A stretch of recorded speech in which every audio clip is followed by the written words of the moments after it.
We're talking today with Randy Nassau, a trial lawyer. Randy graduated from the University of Florida in 1988 and then Nova Southeastern Law School in 1992. And she was admitted to practice in New York in 1992. She started working as a Fitzgerald lawyer in 1999. Randy has set a lot of records with her verdicts. She set a new high bar for children who were lead poisoned with an over $5 million verdict in 1999 in the case of Jackie P. In 2009, Randy was named one of the top 10 lawyers in the country by Lawyers Weekly USA, one of only 4 women and the only female trial lawyer. One of the other 3 women was Sonia Sotomayor, who is now an Associate Justice of the U.S. Supreme Court. This was not an accolade that was bought by paying money for an ad. Sonia Sotomayor and Randy were honored based upon their body of work. Randy, which cases do you like to handle best? I really enjoy the cases where children have been injured. Children deserve to have a normal and happy childhood.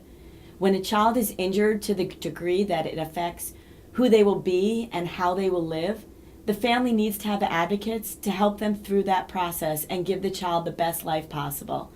I am honored to be part of that process. Randy, tell us about one of the cases you tried. Well, a case that stands out involved a wonderful family whose child was injured due to medical negligence and sustained developmental delays and cerebral palsy. At the time of trial, Stephanie was already in her early teens, and she had normal cognitive function but had no independent movement. Her testimony to the jury was unforgettable. She was able to testify about what it was like to be trapped in a body that didn't work. She testified how people would cruelly comment about her, assuming that she couldn't hear or understand just because she was confined to a wheelchair. Every person in the courtroom was able to get a glimpse into the life of a disabled person. The jury award enabled the family to move to a warmer climate to avoid the metal rods in her back from freezing up in the winter.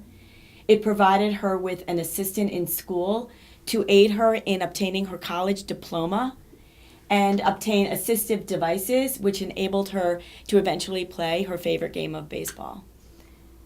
We were not able to help her by removing her disability, but we were able to support her and do our best to get her the best resources available, thus enabling her to have her best life. I will never forget that family and am very grateful that they allowed me to be a part of their life.